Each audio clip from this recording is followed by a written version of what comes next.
Oyez Moussaillon, bienvenue, venez dans notre navire. Nous allons aujourd'hui voir les meilleures cartes du 7-6, la mer d'Azurite, et je suis en compagnie du plus grand capitaine de tous les temps, Oui, le grand Revan, bonsoir, ici présent. bonsoir. Oui, j'ai amarré mon bâtiment pour venir sur le tien. Et oui, aujourd'hui, ça va dépoter. On va sortir les canons et on va regarder qui aura la chance d'être dans les top 1 de ces nouvelles sets.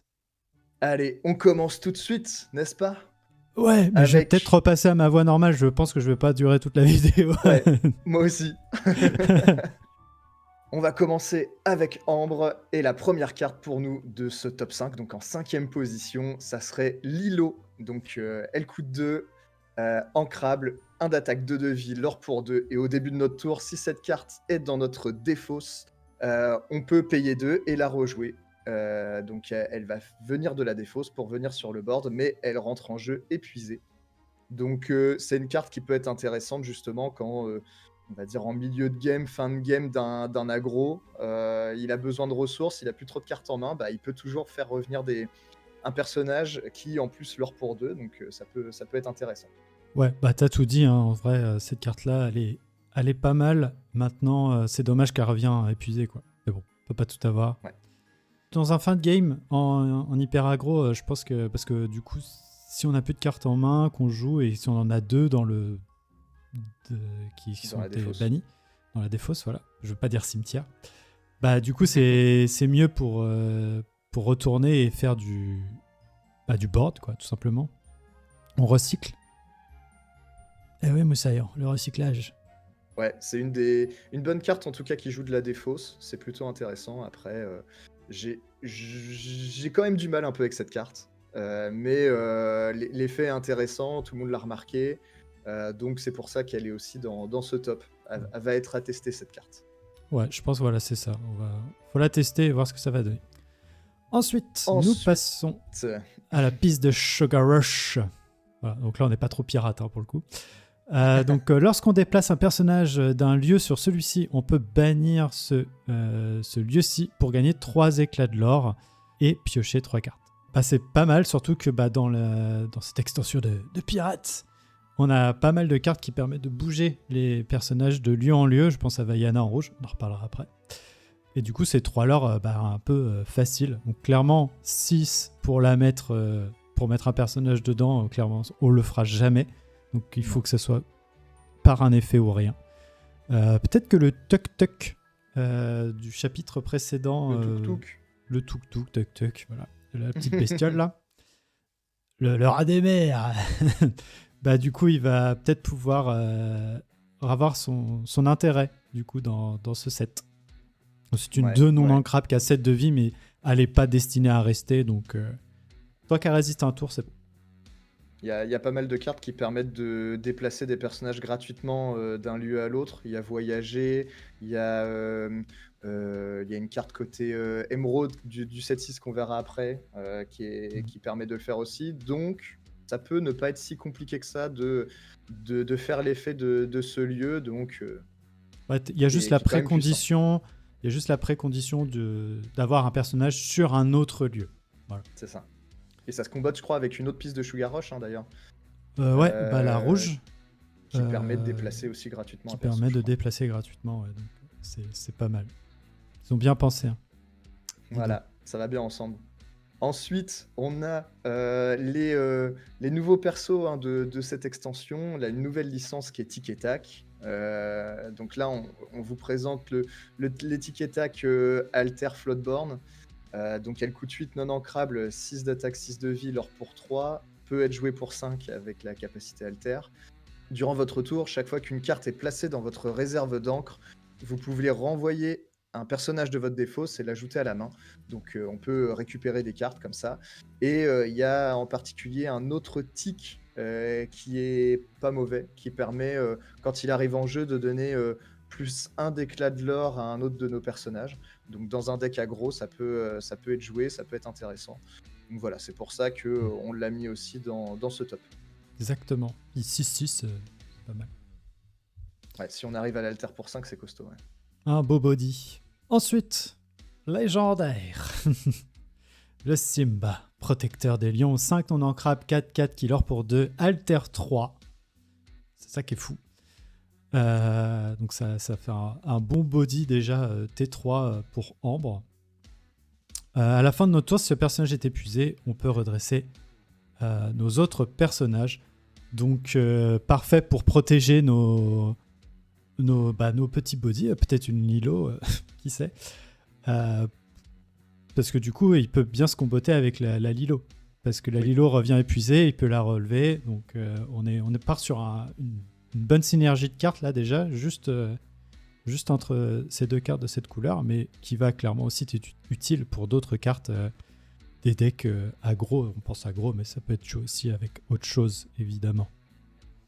Ouais, moi je le vois bien dans ce deck-là, enfin cette carte-là, dans le deck Terre des Lions avec des héros. Donc c'est un deck qui joue beaucoup de présence de board. Ça joue avec la Terre des Lions qui permet du coup quand il y a un Simba, je crois, ou un lion, ou je sais plus, je sais plus quel type de personnage est dedans, mais ça permet de jouer après nos personnages pour un de moins. Et c'est pas Prince, je crois que c'est Prince, non? c'est peut-être Prince, ouais, ça doit être ça. Et du coup, il rentre dedans, clairement.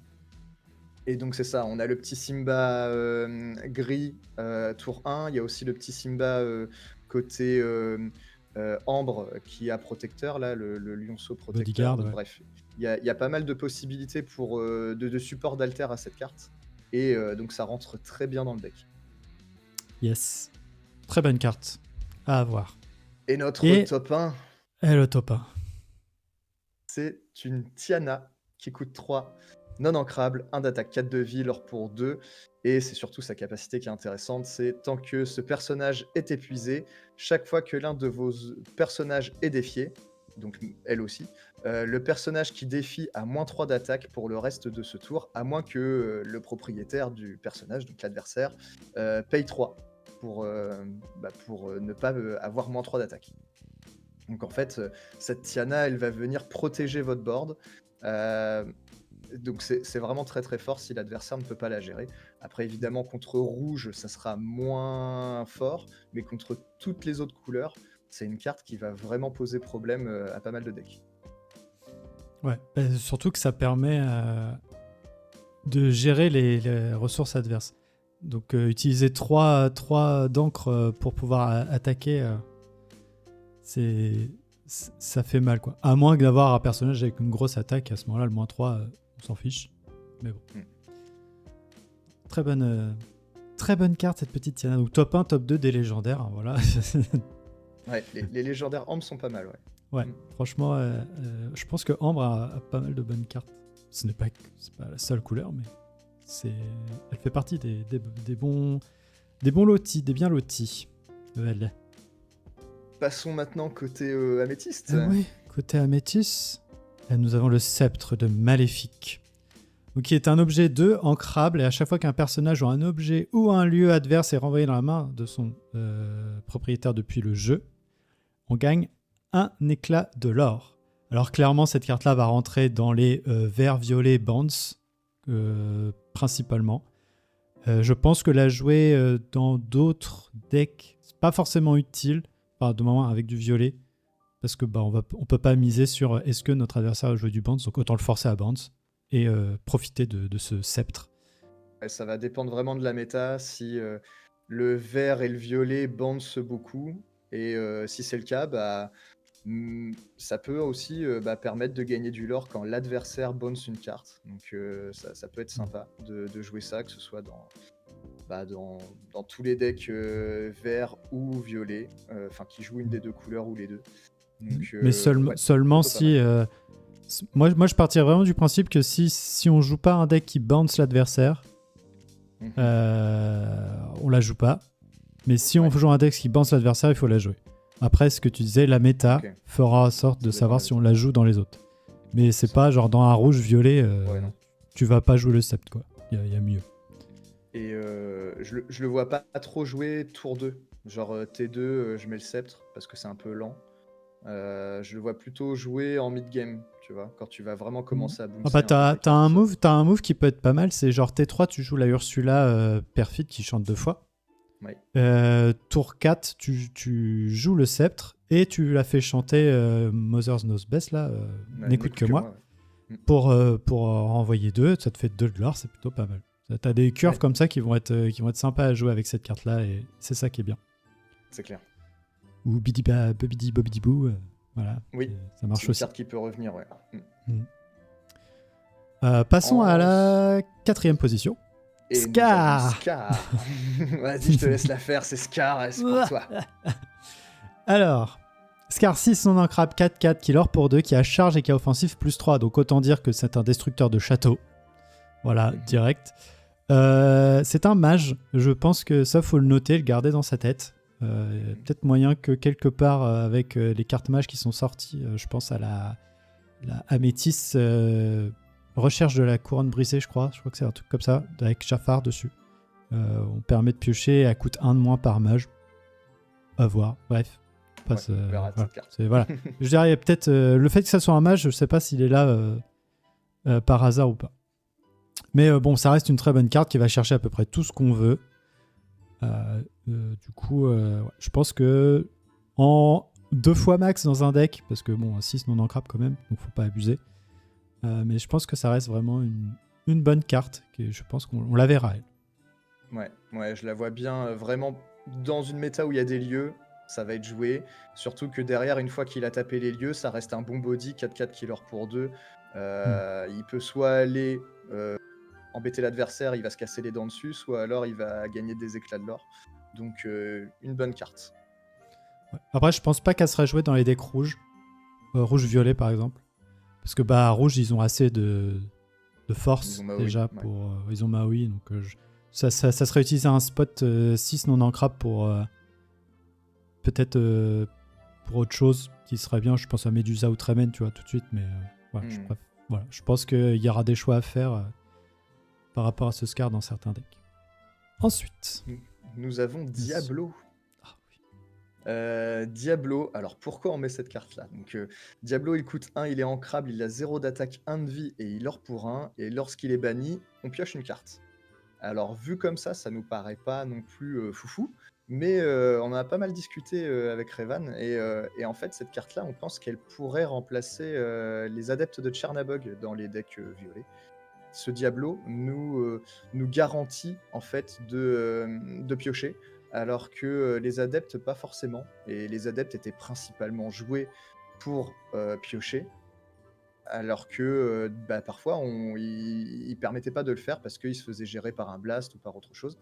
Et là, ce Diablo, dans tous les cas, il va nous faire piocher une carte. Donc, on l'a mis dans ce top pour cette raison-là, puisque les adeptes, c'est joué. Et celle-ci paraît potentiellement meilleure que les adeptes de Chernabog. Alors, pour avoir fait un peu de debuilding hier... Donc je suis d'accord que s'il faut en jouer qu'un seul, le Diablo est mieux que le Chernabog. Mais en vrai, jouer 4 Chernabog et 4 Diablo, c'est pas mal. Parce que du coup, ça te met énormément de possibilités de pioche. Avec une bibliothèque, c'est double. Franchement, il y a des trucs à faire. Et j'ai un peu fouiné dans les decklists. Et à ma grande surprise et agréablement surprise, j'ai vu que pas mal de joueurs ont eu cette même pensée de jouer 4-4. Ok. Du coup, je pense qu'il y a vraiment un truc. Le Diablo est déjà très populaire. Après, c'est vrai que pour le vert, côté vert, on a le Diablo Alter. Est-ce que ça peut être un bon call? Je pense que l'autre Diablo reste mieux. Oui, si tu parles de support d'Alter au gros Diablo, c'est ça. L'autre Diablo paraît mieux côté vert. Ouais. C'est ça, voilà. Mais il y a un monde qui peut être aussi utilisé. Le problème, c'est qu'on veut ce Diablo-là pour la pioche. Donc, pourquoi l'altérer? C'est ça. Voilà. Donc voilà, bonne carte. Voilà. Très bonne carte, moi je l'aime bien. En plus, c'est une peu commune, donc on va vite l'avoir en 8 fois. C'est nickel. Et ben on enchaîne. Top 2. Top 2, ouais. Le génie. Alors le génie qui va être jumelé en parallèle avec le génie à 3, non à 4. 4 non ancrables. Qui permet de piocher une carte dès qu'il est joué. Je reviendrai sur ce génie juste après. Mais alors celui-là, 7 ancrable, 4-7 qui lore pour 2, alter 5. Chaque fois qu'on joue une carte, on pioche une carte. Voilà, toujours plus. Et à la fin de notre tour, on met toutes les cartes de notre main sous notre pioche dans l'ordre de notre choix. Donc c'est le contre-effet quand même du fait de la surpioche. Moi, je pense que cette carte-là, c'est vraiment du endgame quand tu as vraiment plus de cartes en main et que tu veux essayer de creuser. C'est vraiment pas mal parce que le but, c'est pas de mettre nos cartes en dessous. Donc du coup, il faut vraiment qu'on se limite au niveau des cartes. C'est une alter 5, donc ça reste pas mal. Et en fait, elle s'altère exceptionnellement bien sur le nouveau génie, là, T4, qui, lui, nous permet de piocher une carte. Donc est-ce que ça remplacera le lapin? Je sais, parce qu'il leur pour 2 quand même, donc c'est plutôt pas mal. Ce génie-là aussi. Et il est insaisissable, donc il est vraiment bien. Voilà. Donc voilà. Après, voilà, le débat lapin-génie va rentrer en jeu et il va falloir faire un choix. Moi, je dis faut essayer. Mais voilà. Le génie, je pense que ça va être une carte qu'on va voir. C'est cool parce qu'on voit pas beaucoup de génie dans les méta. Donc voilà. Ouais. Bonne carte. Je pense que ces 2 génies-là sont pensés pour être globalement dans des decks relativement aggro ou mid-range qui, en fait, même si on pioche une carte, on la joue, on peut rejouer peut-être la prochaine carte qu'on a piochée. Ça pourra faire potentiellement, on va dire, top deck de cartes et qu'on peut jouer aussitôt parce qu'on va jouer des cartes qui coûtent peu en encre. Et le petit génie, on va dire, qui coûte 4, comme il leur pour 2, il est insaisissable, dans les decks aggro, c'est quand même pas mal. Donc dans tous les cas, les 2 sont des bonnes cartes. Et concernant donc le petit génie, est-ce qu'il pourrait remplacer le lapin? Je pensais à un truc, c'est peut-être qu'un violet-rouge, par exemple, s'il veut un peu se séparer de la stratégie Bounce, va peut-être préférer le génie plutôt que le lapin. Et par contre, si la stratégie Bounce est toujours plus viable, on va dire, le génie sera pas joué, on préférera le lapin. Je sais pas, parce qu'en fait, tu peux avoir... si t'as le génie qui est insaisissable et que tu pars à l'aventure avec, tu gagnes 2 à chaque fois. Et en parallèle, tu peux toujours bounce tes chèvres. Ton génie, oui, ou des chèvres. Oui. En fait, tu peux toujours bounce les chèvres au final, et c'est pas mal. Et ton génie, au pire, tu le rejoues. Donc je pense qu'il faut vraiment tester. Ça va être... ça va être du test, du gros test quand même, pour savoir ce qui va être le mieux. Moi, j'ai une petite question de ruling. À ton avis, chaque fois que vous jouez une carte, piochez une carte, est-ce qu'au moment où tu le joues, son effet se trigger sur lui-même? Ah, je sais pas. Chaque fois que vous jouez une carte, piochez une carte. Pour moi, non. Parce que l'effet de la carte, c'est pas quand elle arrive en jeu.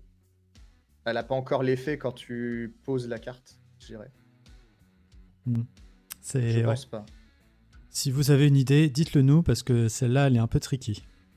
Tu penses que quand il arrive en jeu, tu peux piocher une carte? Au moment où tu la joues, elle est déjà sur le board au moment où l'effet... Enfin, tu vois, genre, il y a un timing qui est chelou, en fait. Et donc, du coup, c'est... Si vous avez le ruling, et si vous êtes sûr de vous, en tout cas, dites-le nous en commentaire, parce que ça nous intéresse. Exactement. Bon, passons au top 1 maintenant. La Yzma. Donc Yzma, elle coûte 4, ancrable, 3 d'attaque, 3 de vie, l'or pour 2. On peut l'épuiser et si on a moins de 3 cartes en main, on peut piocher jusqu'à en avoir 3. Donc vraiment, pour les stratégies aggro où on va vider notre main, eh bien, elle va permettre de continuer à jouer des cartes. Donc carte intéressante. Ouais. Par contre, après, il va falloir la protéger, puisque faire plus d'une fois son effet, je pense que ça peut être compliqué. Ça va être dur. En vrai, je l'ai joué hier. J'ai fait des tests. C'est pas mal. Okay. C'est vraiment pas mal. Même si elle le fait qu'une fois, c'est pas grave. Elle est là, elle l'a fait une fois, elle est contente. Donc non, c'est une bonne carte. Faudra l'avoir. Mais étonnamment, c'est pas la carte la plus chère pour l'instant. Non, c'est pas la meilleure. C'est pas la meilleure, non. Je pensais qu'elle allait coûter cher. Il y a d'autres légendaires devant quand même. Eh bien, on passe à la dernière partie de cette vidéo. Oui, on va passer tout de suite à Émeraude. Et j'ai une question pour toi. Revan, as-tu peur de la défausse? Tu n'as pas idée. Eh bien, je te laisse lire cette prochaine carte, alors. Ça va être rapide. 7 non ancrables, soumettez-vous à ma volonté. Chaque adversaire défausse toutes les cartes de sa main. Pour ceux qui n'aiment pas la défausse comme moi, mystique. Ça sera la réponse à tout. Voilà. Elle fait peur, cette carte. Moi, je sais pas. Je me dis que 7, c'est... c'est loin, c'est long, c'est... Parce qu'en fait, dans un deck défausse, ton but, c'est pas attendre le tour 7 pour commencer à défausser l'adversaire. Donc déjà, Ça, il c'est a vrai. pas beaucoup de cartes en main. Donc tu vas lui faire défausser quoi? 2 cartes? Tu vois, c'est... Est-ce que t'es pas mieux à jouer un Lucifer ou un truc qui Ouais, défausse voilà, qui te comme... met un body. En fait, tour 7, t'es là pour finir, pas pour genre juste pour retirer toute la main. Mais après, voilà. Après, c'est sûr que contre un rêve bleu, Voilà, c'est... c'est... Voilà. Maintenant, est-ce que rêve bleu va y en avoir beaucoup? Est-ce qu'il y aura beaucoup de jaune, d'ambre, enfin de steel song, évidemment, de bleu-gris aussi, même si eux, c'est plus compliqué à eux pour chanter les chansons. Voilà. C'est pour ça qu'elle est à la 5e place, cette carte, parce que elle est en soi sur le papier très forte. Maintenant, en pratique, je pense que ça va être plus compliqué. Ouais, je pense qu'elle va être beaucoup testée, mais je me souviens de la belle du 7-2, quand elle avait été annoncée, tout le monde disait que ça allait être super fort. En fait, c'est une 3-3 qui leur pour 3, et quand elle est bannie, l'adversaire se défausse de toute sa main. Sauf que elle arrive trop tard en game, il faut qu'elle soit bannie pour que son effet soit activé. Je crois que c'est même banni lors d'un défi. Et donc ça n'a pas été joué. Celle-ci, elle se joue peut-être plus facilement, mais elle coûte 7. Comme tu dis, c'est peut-être un peu tard. Après, il y a certaines cartes qui permettent de baisser le coût des actions, mais ce type de combo, j'y crois pas trop pour le moment. Mais c'est dans le cas où voilà, il y a beaucoup de decks de pioche. Je pense à Violet, je pense à Rêve Bleu. Ok, contre le premier Rêve Bleu, c'est pas très fort, mais généralement, un Steel Song ou même un Bleu-Gris va jouer au moins 2 Rêves Bleus dans une game. Et donc, contre un deuxième Rêve Bleu, par contre, là, ça devient intéressant, ça peut être très fort. Ouais. À tester. À tester. Mais bouh la défausse, bouh la défausse. Moi, j'aime bien. C'était mieux quand il y avait Bucky, c'était plus rigolo. Suivant. Le Allez. labyrinthe périlleux. Donc un lieu 3 ancrable, 8 de vie et on peut mettre des personnages pour 1. Et chaque fois qu'un personnage sur ce lieu est défié, chaque adversaire défausse une carte de sa main au choix. Donc déjà ça me plaît plus que la carte précédente. Voilà. Parce que c'est un lieu, c'est pas cher à mettre, à 8 de vie. Donc même là, le nouveau Scar, il n'y arrive pas. Parce que les lieux, j'ai l'impression qu'ils commencent à gagner en vie bien comme il faut. Et puis on gagne un de l'or, au passage, avec ce lieu quand il est sur le terrain. Donc l'adversaire aura plus tendance à vouloir gérer le lieu avant de gérer ce qu'il y a à l'intérieur. C'est une bonne carte, je pense qu'elle sera jouée dans le deck des fausses, évidemment. Ouais, je pense que tu as tout dit. Ça va être fort, c'est un lieu qui a pas mal de vie. Il gagne son petit lore quand même. Et il y a la menace de la défausse. Voilà, je pense que ça va être fort. Et en plus, il est ancrable. Donc franchement, c'est pas mal. Et on Ensuite, passe à la 3e. Là, on va être dans le top 3, exactement. Et Gogo. on a Tamato. Tomato. On a eu un petit délire. Il y a mon correcteur de téléphone qui avait écrit Gogo Tomato quand on parlait de cette carte. Et du coup, je comprenais pas. Et donc c'est bien Gogo Tomago. Tomago. Qui coûte 2, ancrable, 2 d'attaque, 2 de vie, alors pour 1, elle est insaisissable, mais c'est son effet qui est intéressant. Lorsque vous jouez ce personnage, on peut payer 2 pour choisir un personnage adverse et gagner autant d'éclats de l'or qu'il a de dommages sur lui.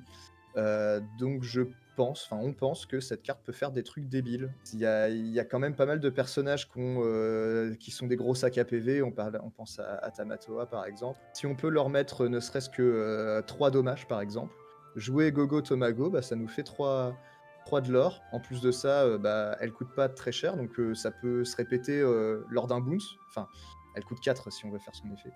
Mais voilà, c'est une idée, après, ça peut être fort.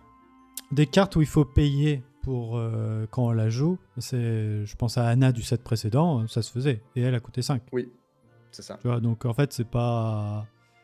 Peut-être qu'on la joue pas en x4. Non. Par contre. Non.